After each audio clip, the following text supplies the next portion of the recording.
Magandang gabi mga kapamilya, episode 192 na tayo ng FPG's Batang Quiapo, araw ng Huwebes. Pinapunta nga ni Olga yung mga tauhan niya para kausapin na magdagdag daw ng bantay at siguraduhin yung bodega nila. Dahil nga magkakaroon sila ng mga bisita na darating, marami daw.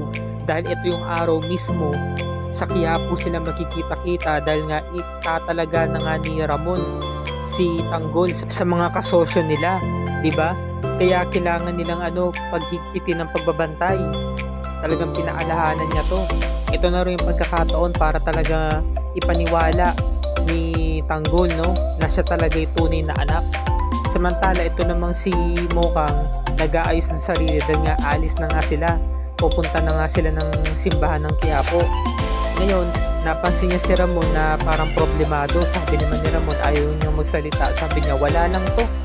Kasi nga ito yung araw talaga di ba? Na nanggahasa siya ng isang babae, si Marites. Dito yung panahon na nagbunga yung panggagahasa niya kay Marites, di ba? At si Tanggol nga yun.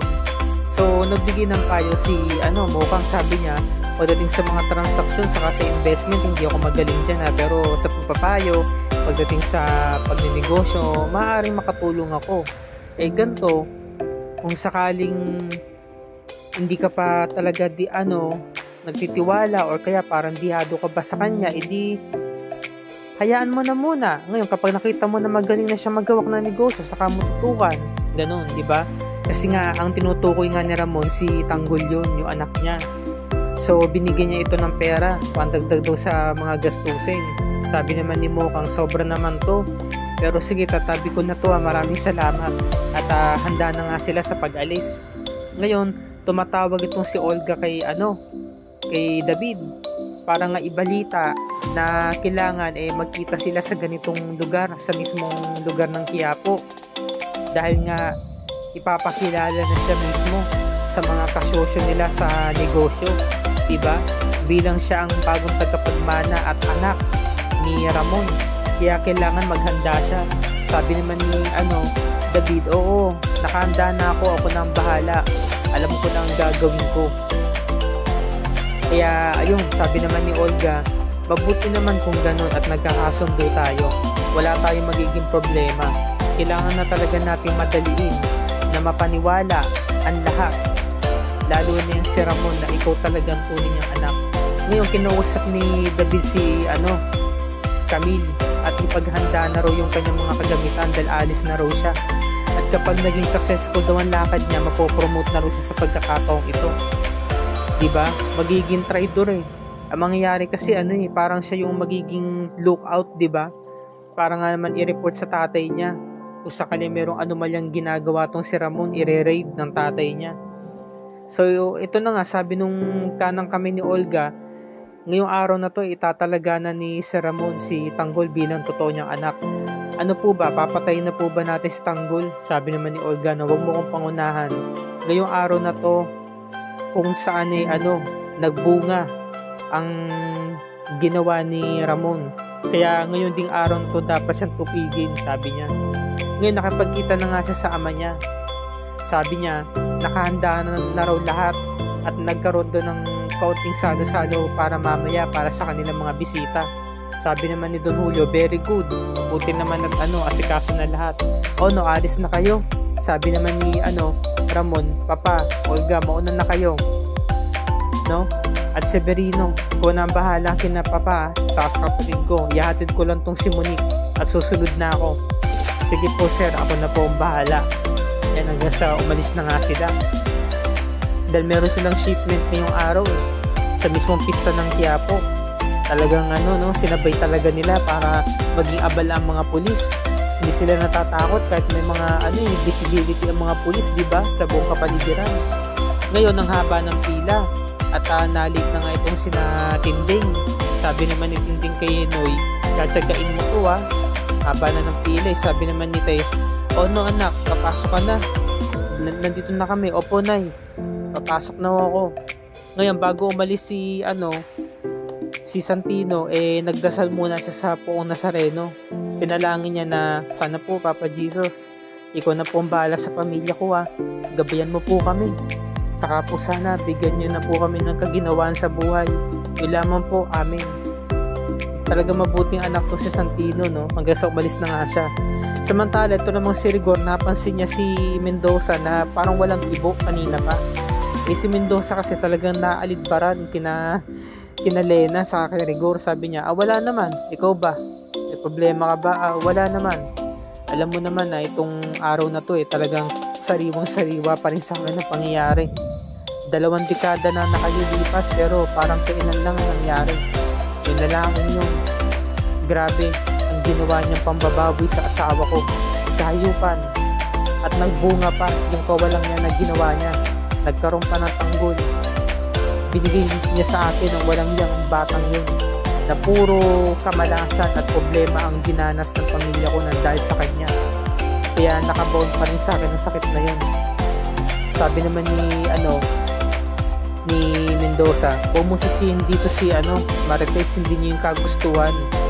Kung tutuusin nga, siya yung totoong nasaktan dito Sabi ni Rigor, anong ibig mong sabihin?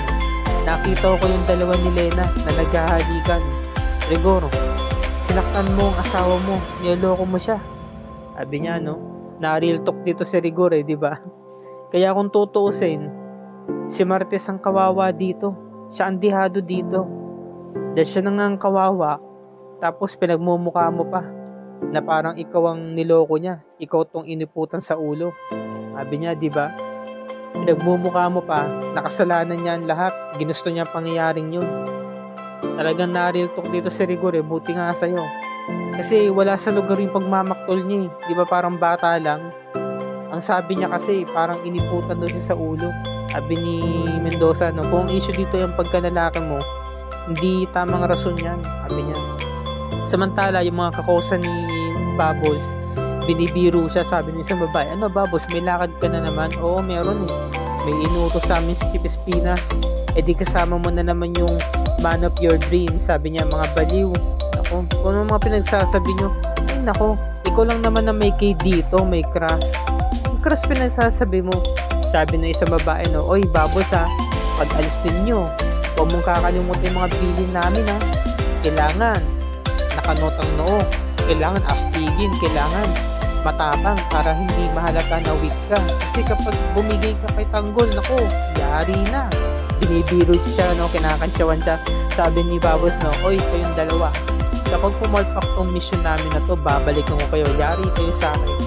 Basta Bubbles, yung sinasabi namin sa'yo, pakinggan mo Kailangan sisikuhin mo sila. Kailangan siga-siga ang datingan mo. Mga loko-loko talaga Natawa ako dito Tapos lumabas na nga tong si Chip Espinas, pupuntahan si Bubbles. Binati siya ng mga kasamahan ni Bong. Sabi, good morning po, Chip Espinas. Hindi pinansin Lumingon lang, di ba? Pero hindi naman sila binati. Buti nga sa inyo, wala nang pakialam sa inyo si Chip Espinas. Sabi ni Bubbles Chip, sabi antabayanan mo maigis tanggol duda pa ako sa pagkatao nun di pa ako talaga totoo nagtitiwala sa kanya. Bakit po? Meron na naman silang pinaplano Nako, kung ano naman yung pinaplano nila, hindi sila magtatagumpay.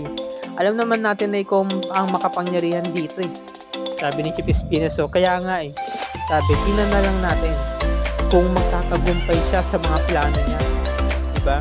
So ito na nga, dumating na nga si Maka Santos para sunduin si Tanggol pati yung mga kaibigan niya.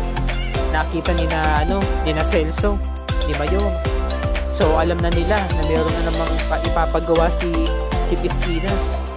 Nakita na nga ni Tanggol na dumarte si Maka Santos. Sabi niya, Tanggol, pinapatawag ka ni Chip Espinas at isama mo na rin ang mga kaibigan mo. So narinig ng mga kaibigan niya, nagtayuan na, kalasan na, So alam na rin ni Tanggol na ito yung hudyat na kailangan na nila maghanda para sa panibagong misyon.